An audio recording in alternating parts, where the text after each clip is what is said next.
Chemical combinations, laws of chemical combination. अब देखो ये बड़ी जरूरी चीज है।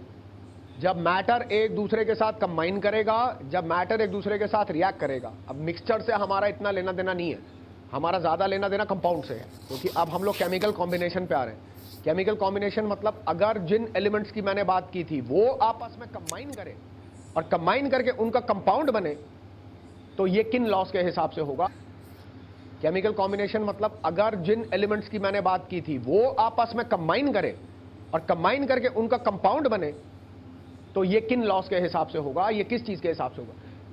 कल की तारीख में मैं तुम्हें कोई एलिमेंट पकड़ा दूं, मल्टीपल एलिमेंट्स पकड़ा दूं, और तुम उनका रिएक्शन करके मुझे कंपाउंड्स बनाने के लिए दो, तो उनके आपस में कॉम्बिनेशन होके कंपाउंड बने, इसके पीछे गवर्निंग लॉस क्या है? बहुत पुराने जमाने में जब केमिस्ट्री इवॉल्व हो रही थी, तो उस टाइम पर वैज्ञानिकों ने कुछ ऐसे लॉस दिए थे जिन लॉस के बेसिस पर पूरी केमिस्ट्री चलती है।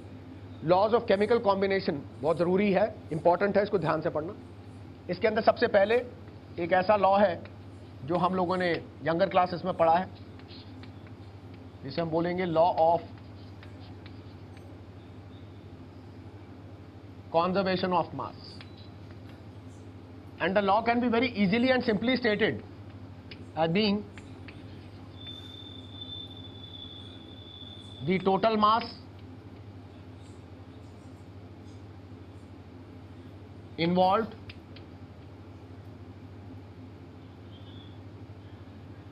the total mass of the products is equal to the total mass of the reactants.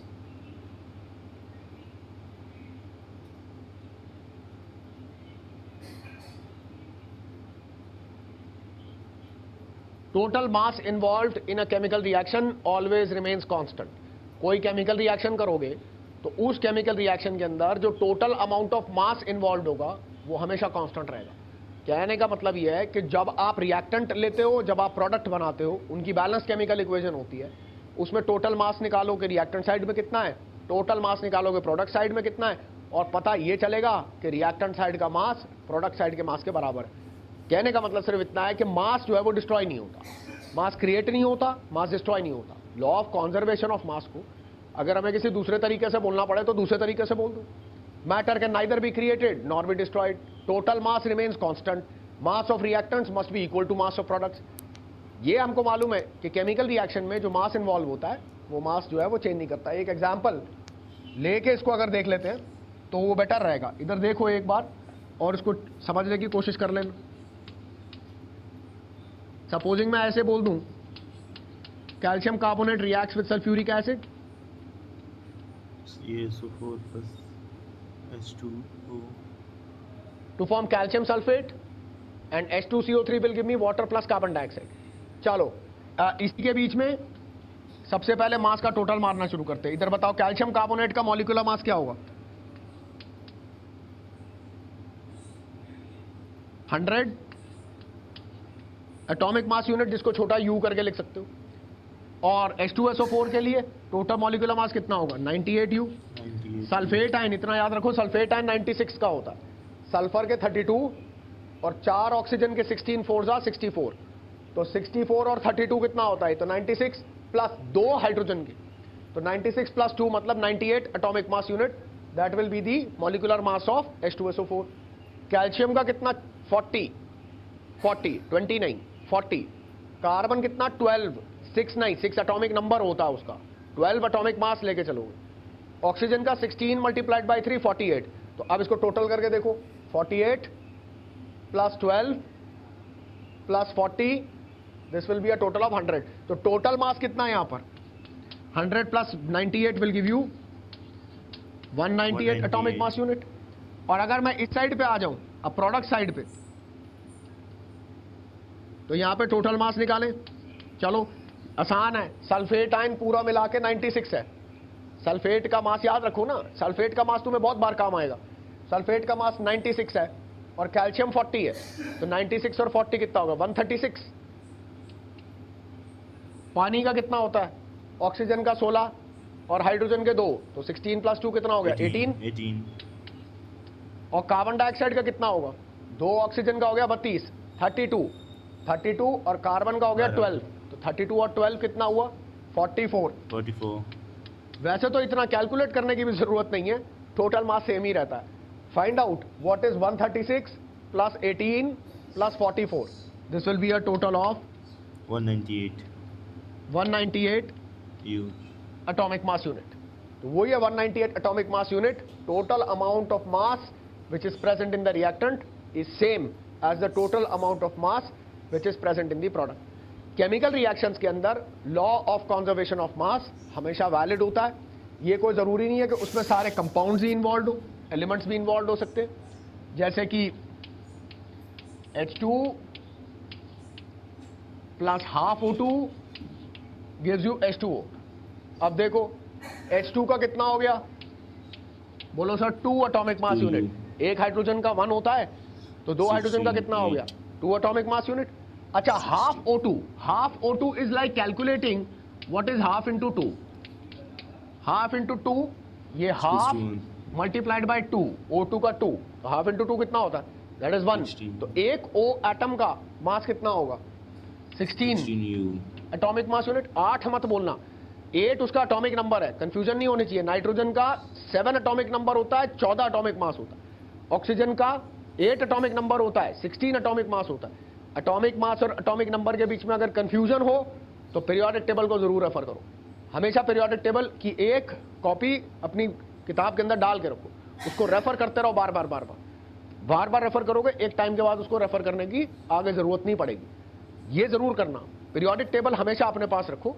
If you are comfortable with atomic masses, फिर जरूरत नहीं है रखने की, फिर आप बिना पीरियोडिक टेबल की हेल्प के ही चलने की कोशिश करो। और अगर यही वाटर की साइड पे करूं तो O का 16 और 2 हाइड्रोजन का, that is the total of 18 atomic mass unit. यहां पे भी 2 + 16 18 atomic mass unit. Law of conservation of मास बहुत सिंपल है, कुछ नहीं करना, दोनों साइड के में अपने एलिमेंट्स या कंपाउंड जो उनके टोटल मासेस निकाल लो, यही प्रूव कर दो कि रिएक्टेंट साइड पे टोटल मास इतना है सर, प्रोडक्ट साइड पे भी टोटल मास उतना है।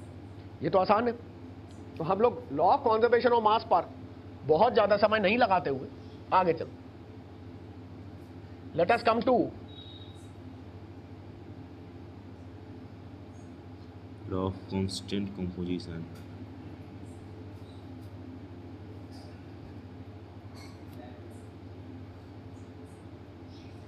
Law of constant composition. Law of constant composition भी बहुत पुरातन जमाने में दिया हुआ लॉ, बहुत पुराना जमाने का law.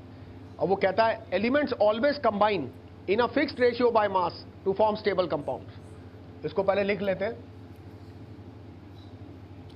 Elements combine together in a same proportion. Elements and it is also always known combine as law of definite proportion.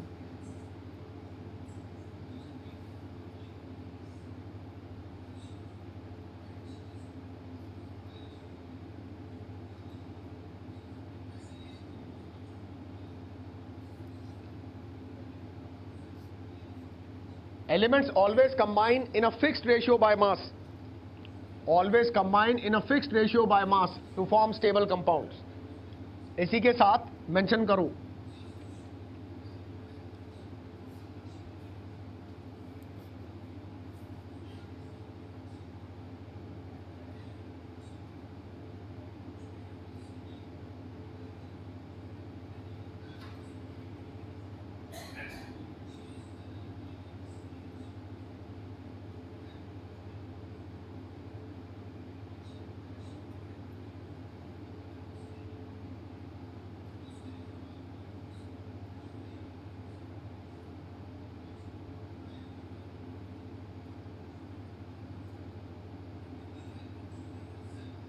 this ratio always remains fixed irrespective of the source or method of synthesis of the compound.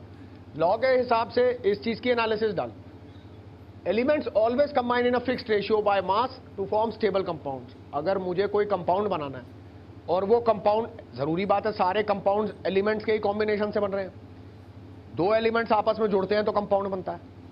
Elements always combine in a fixed ratio by मास, जब उनका आपस में combination होता है तो इसका कितना मास चाहिए और इसका कितना मास चाहिए कि ये आपस में जुड़ जाए, ये मास कांस्टेंट है, तभी तो उसका नाम उन्होंने डाला है law of constant composition. Constant composition का मतलब मैं जब इन एलिमेंट ए और एलिमेंट बी इन दोनों का रिएक्शन करके कोई कंपाउंड बनाऊंगा तो इसमें ए और बी का क्या क्या मास लग रहा होगा, वो मास कांस्टेंट रहेगा।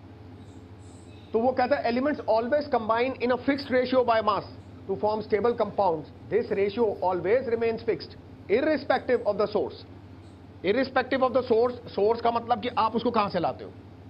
मान लो वो कंपाउंड को मैं धरती में खड्डा खोद के उसके अंदर से गैसेस निकाल रहा हूं, तो उसमें से मेरी एक गैस कार्बन डाइऑक्साइड निकल रही है। तो जब मेरे को CO2 ऑब्टेन होती है तो मैं चाहे सोर्स वहां से उसको ऑब्टेन करूं या फिर उसको किसी मेथड ऑफ सिंथेसिस से बनाऊं। मेथड ऑफ सिंथेसिस से कार्बन डाइऑक्साइड को बहुत सारे अलग अलग रिएक्शन से बनाया जा सकता है। जैसे कोई सैंपल कंपाउंड ही लेना है तो सैंपल कंपाउंड लिया, जैसे फॉर एग्जांपल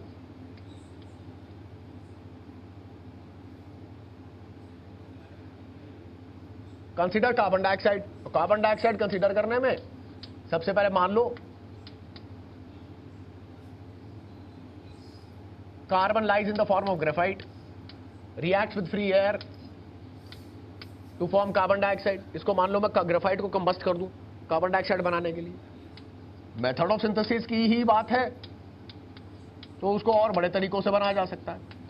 जैसे सोडियम कार्बोनेट है, उसे HCl से रिएक्ट कर दो,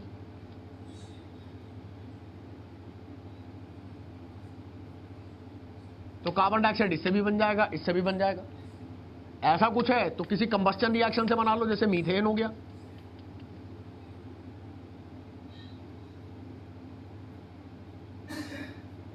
तो मीथेन की कंबस्टन करके भी कार्बन डाइऑक्साइड बन जाएगी। वो कहता है कि सर आप चाहे CO2 को किसी भी सोर्स से ऑब्टेन कर लो या फिर आप CO2 को किसी मेथड ऑफ सिंथेसिस से बना लो, जो कार्बन डाइऑक्साइड आप बनाओगे वो चाहे किसी भी मेथड से बने, चाहे वो किसी भी सोर्स से ऑब्टेन हो, उस कार्बन डाइऑक्साइड के अंदर carbon is to oxygen combination ratio by mass will be 12:32। एक कार्बन है और 2 ऑक्सीजन है, तो 2 ऑक्सीजन है तो 16 2 32 और एक कार्बन है तो 12। तो वो कहता है कि carbon is to oxygen combination ratio by mass will be 12:32 irrespective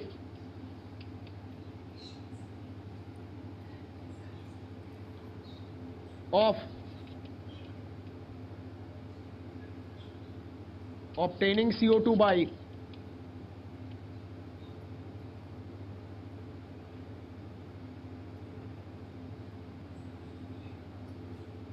any method और सोर्स।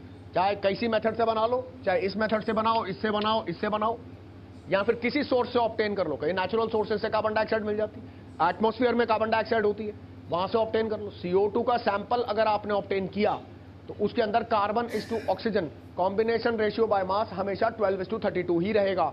ये इस चीज पर निर्भर नहीं करता कि आप उसको किस मेथड से बना रहे हो, ये इस चीज पर भी निर्भर नहीं करता कि आप उसको किस सोर्स से ऑब्टेन कर रहे हो।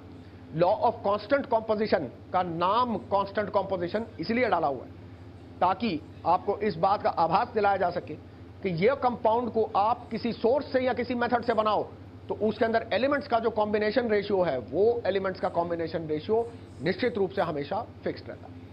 ये समझ में आया होगा? समझ में आया है? ये एग्जाम्पल जरूर उतार लेना, इनको जरूर नोट डाउन कर लेना, इस पूरी चीज को जरूर एनालाइज कर लेना, इसको समझ लेना। वैसे इसमें समझने वाला कोई बहुत मुश्किल पार्ट नहीं है, इसमें कोई बहुत मुश्किल चीज नहीं है जो समझ में ना आए।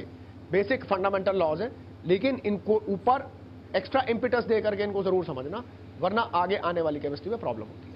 इसलिए अच्छे समझ लो, है simple he. Law of constant composition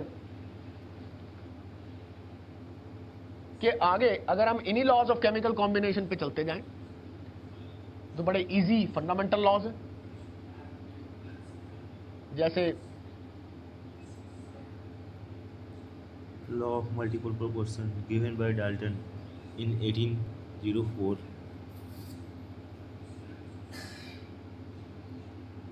law of multiple proportions है। अब लॉ ऑफ मल्टीपल प्रोपोर्शंस बड़ा इजी सा है, इसकी पहले स्टेटमेंट सुन के देख लो। वो कहता है when a fixed amount of element A, कोई एलिमेंट ए है और उसका अमाउंट फिक्स्ड है, when a fixed amount of element A combines with different amounts of element B to form different compounds। Element A का amount fixed है लेकिन B का amount fix नहीं है, तो A B के साथ कंबाइन करके अलग अलग टाइप के एलिमेंट्स, अलग अलग टाइप के कंपाउंड्स बना रहे हैं। तो कहता है when a fixed amount of element A combines with different amounts of element B to form different compounds, then different amounts of element B थे ना, जिसको अभी हमने लिया, different amounts of element B always bear a simple ratio. तो इसको पहले statement को लिख लेते हैं, उससे हमें थोड़ी आसानी होगी, कम से रेफरेंस रहेगा बोर्ड के ऊपर.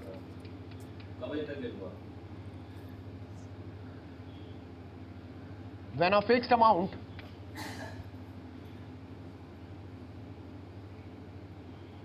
of element A, when two elements combine to form two or more compounds, then the masses of one of each combines with a fixed mass of the other elements bears a simple whole number ratio to another.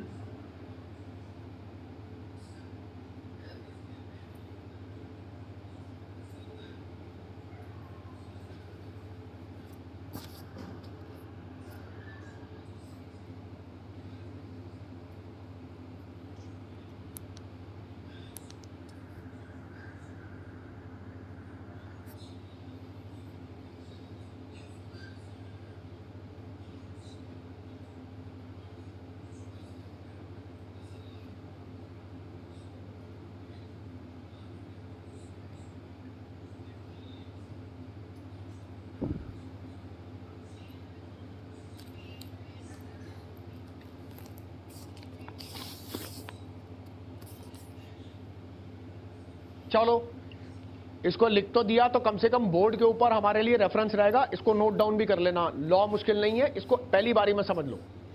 When a fixed amount of element A, हर particular word important है. Fixed amount का मतलब element A का amount change नहीं होना चाहिए, नहीं होना चाहिए, अपनी तरफ से बदलना मत. When a fixed amount of element A combines with different amounts of element B, तो इसका मतलब ए का अमाउंट फिक्स्ड है लेकिन बी का अमाउंट फिक्स नहीं है. अलग अलग कंपाउंड्स बनते जाएंगे ए और बी के कॉम्बिनेशन से. ए का अमाउंट सब में फिक्स्ड रहेगा, बी का अमाउंट सब में फिक्स्ड नहीं रहेगा. When a fixed amount of element A combines with different amounts of element B to form different compounds, then different amounts of element B always bear a simple ratio. तो उसी में combination में जो different amounts हैं B के, उन सब का आपस में कॉम्बिनेशन रेशियो देखोगे तो वो एक सिंपल रेशियो होगा. तो कहता है different amounts of element B always bear a simple ratio. जैसे कि एग्जाम्पल ले लो, एग्जाम्पल लेके थोड़ा आसान हो जाता है. फॉर एग्जाम्पल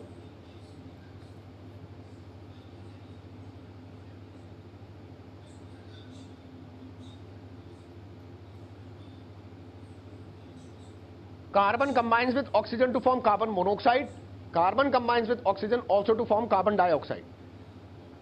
इसके अंदर कार्बन का अमाउंट कितना लग रहा है, इसका एटॉमिक मास बोलो 12 एटॉमिक मास यूनिट, और ऑक्सीजन का कितना लग रहा है 16 atomic mass unit. Half O2 तो एक ही O एटम हुआ,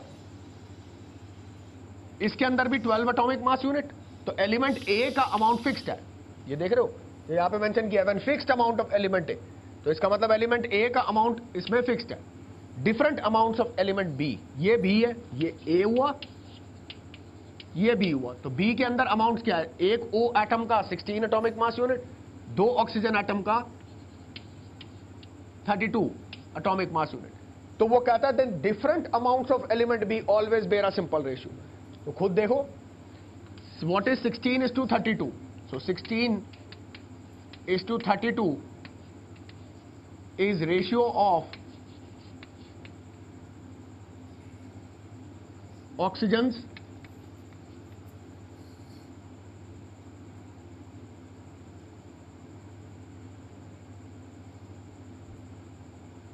involved in the two reactions, that is 1:2.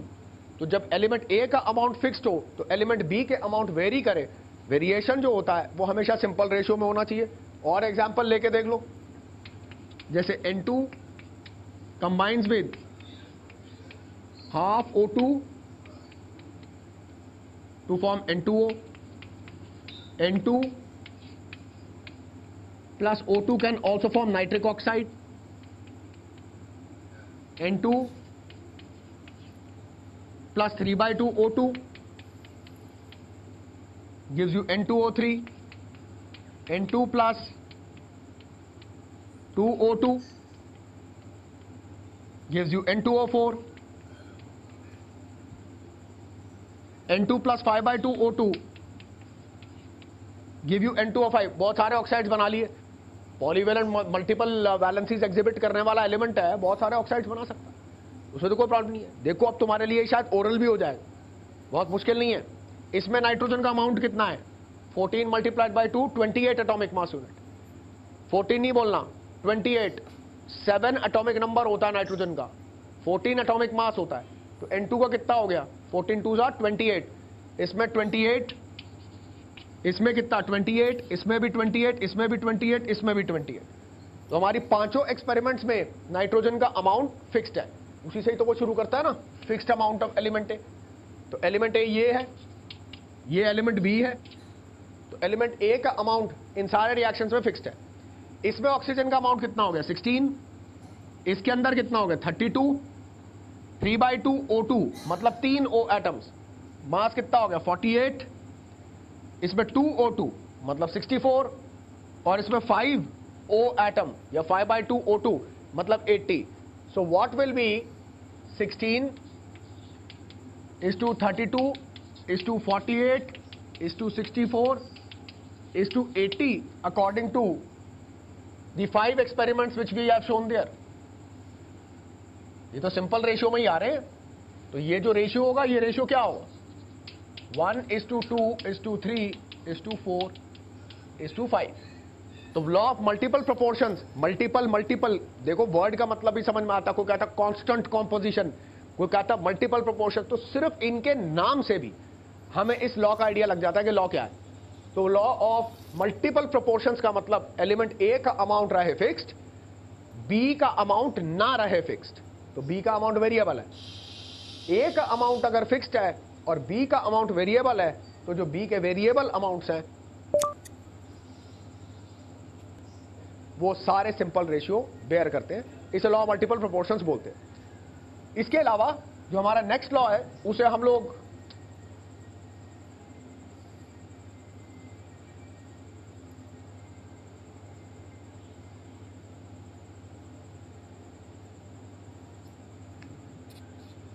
Law of reciprocal proportions बोलते हैं। अब रेसिप्रोकल प्रोपोर्शन में ध्यान रखो, जैसे पहले ध्यान रखा है, रेसिप्रोकल का मतलब क्या होता है? जैसे किसी रेशियो को उल्टा कर देना।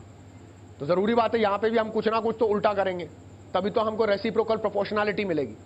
पहले लॉ की statement soon low. He says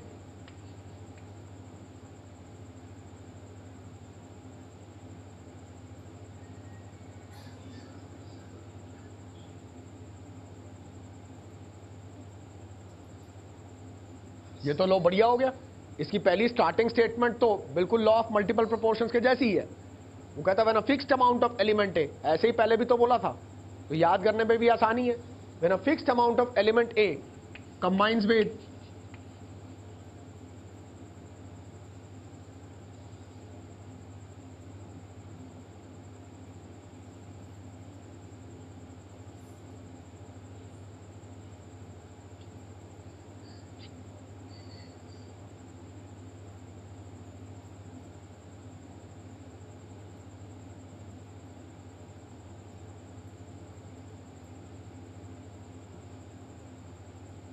when a fixed amount of element A combines with two different elements B and C to form two different compounds, then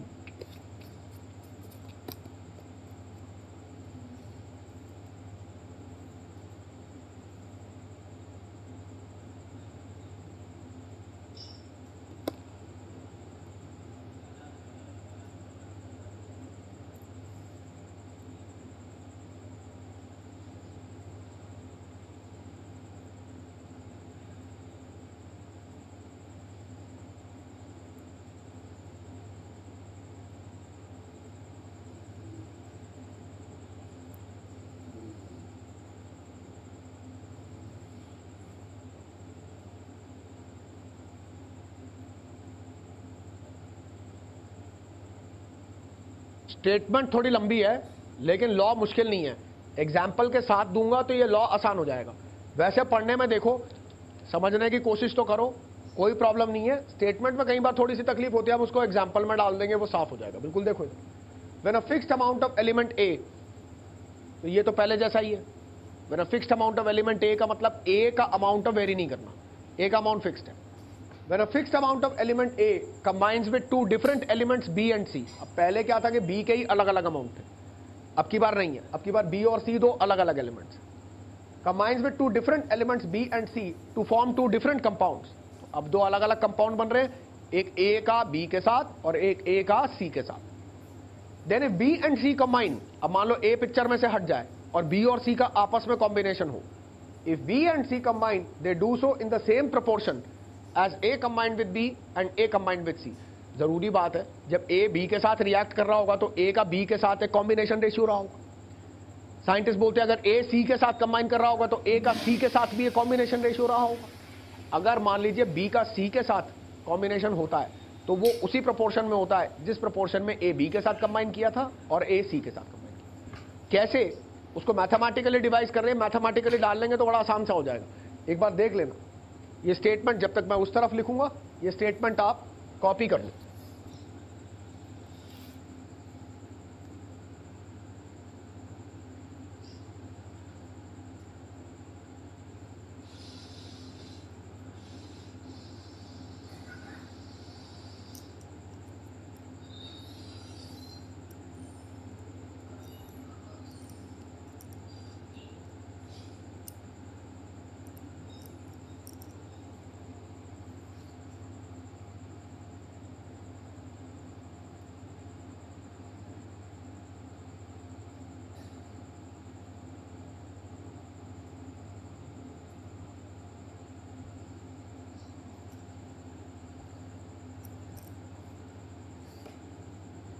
चलो ये कॉपी कर लिया, तो अब उस तरफ देखो, उसको एग्जाम्पल को देखो, एग्जाम्पल को देख के समझ में आएगा।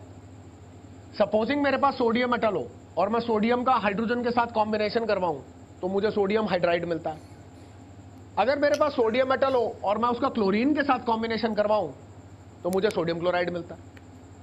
हर एक्सपेरिमेंट में ये समझ लो, ये एलिमेंट ए, ये एलिमेंट बी है और ये एलिमेंट सी है, तो वो कहता है कि अगर बी और सी कंबाइन करता है, ये दोनों आपस में कंबाइन करेंगे, then they will do so in the same proportion as A combined with B and A combined with C. कैसे? एक्सपेरिमेंट 1 में सोडियम का मास अपॉन हाइड्रोजन का मास इन्वॉल्व विल बी 23:1। तो सोडियम का एटॉमिक मास क्या है? तो 23, और हाइड्रोजन का एटॉमिक मास क्या है? 1। तो सोडियम इज टू हाइड्रोजन का जो कॉम्बिनेशन रेशियो है बाय मास, दैट इज 23:1। और अगर एक्सपेरिमेंट 2 देखूं तो सोडियम का क्लोरीन के साथ जो कॉम्बिनेशन रेशियो है दैट विल बी 23:35.5, 23:35. अब वो कहता है मुझे चाहिए ratio of combination of hydrogen is to chlorine, B is to C. तो सबसे पहले तो इसका रेसिप्रोकल करो। रेसिप्रोकल क्यों कर रहा हूं? क्योंकि तो रेसिप्रोकल प्रोपोर्शंस का लॉ है। तो जब आप रेशियो लिखते हो A to B and A to C, तो ए टू बी और ए टू सी में किसी एक रेशियो का रेसिप्रोकल करना जरूरी है। करके देखो क्यों किया है, समझ में आएगा। अगर मैं इसका रेसिप्रोकल करके पलट दूं तो mass of hydrogen upon mass of sodium involve will be 1:23। अब वो कहता है mass of combination of B and C will be in the same proportion as A combined with B and A combined with C. तो इसका पहला ratio क्या है? Mass of hydrogen upon mass of sodium multiplied by this ratio mass of sodium upon mass of chlorine. ध्यान से देखो, यहां पे मास ऑफ सोडियम कट जाएगा सिर्फ तब अगर सोडियम का अमाउंट फिक्स्ड हो। तो इसी चीज से तो उसने लॉ स्टार्ट किया था, when a fixed amount of element A. तो ये भी तो क्वेश्चन है, ये fixed amount of element A है, लेकिन अगर ये fixed amount of element A ना रहे तो, अगर नहीं रहेगा तो ऐसे में रेशियोज को मल्टीप्लाई करने पर कॉमन एलिमेंट का मास कैंसल आउट नहीं होगा। तो मास ऑफ सोडियम दोनों एक्सपेरिमेंट्स में काटने के लिए, उसको कैंसिल करने के लिए fixed amount of element A के साथ स्टार्ट करना जरूरी है। So mass of hydrogen upon mass of sodium would be 1/23 multiplied by 23/35.5,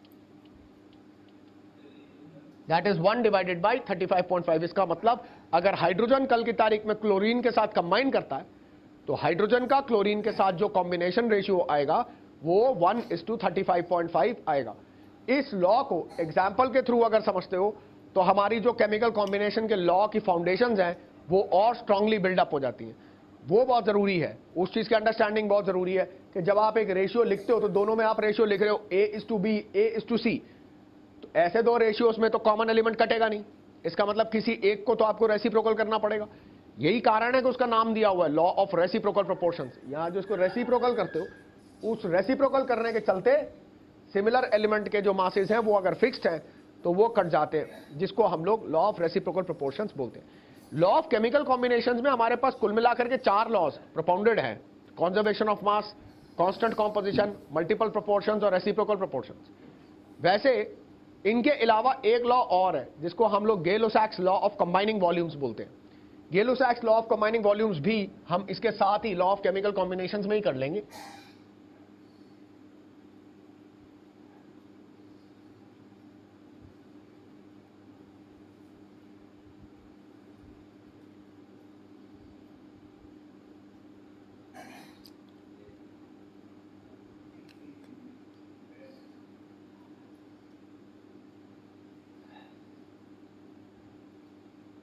गेलो-सैक्स law of combining volumes एक बार देख लो, लॉ मुश्किल नहीं है, बड़ा आसान सा है। फॉर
अच्छा, मुश्किल नहीं है सर, एक बार देख लो, इसमें थोड़ी सी कंडीशंस है, ज्यादा नहीं।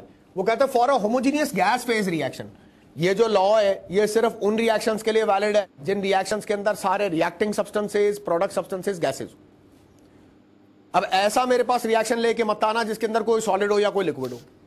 जब इस लॉ की शुरुआत में बोला है गेलो-सैक्स लॉ ऑफ कंबाइनिंग वॉल्यूम्स, तो उसके स्टार्टिंग लॉ के अंदर conditions apply, and the conditions apply is that this is valid only for a homogeneous gas phase reaction in which all reactants and all product species involved in the reaction are gases. So for a homogeneous gas phase reaction, gases react in a fixed ratio by moles. ये तो जरूरी है, ये तो किसी भी chemical reaction में होता है।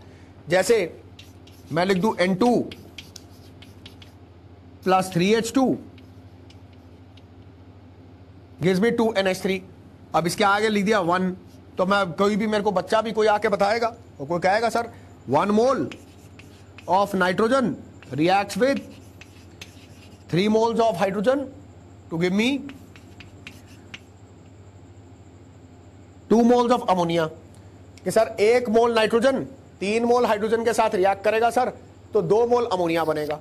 तो वो इसको पढ़ो आगे, वो कहता है gases react in a fixed ratio by moles, ये तो मोल्स का रेशियो है। This ratio also confirms to the reacting volumes.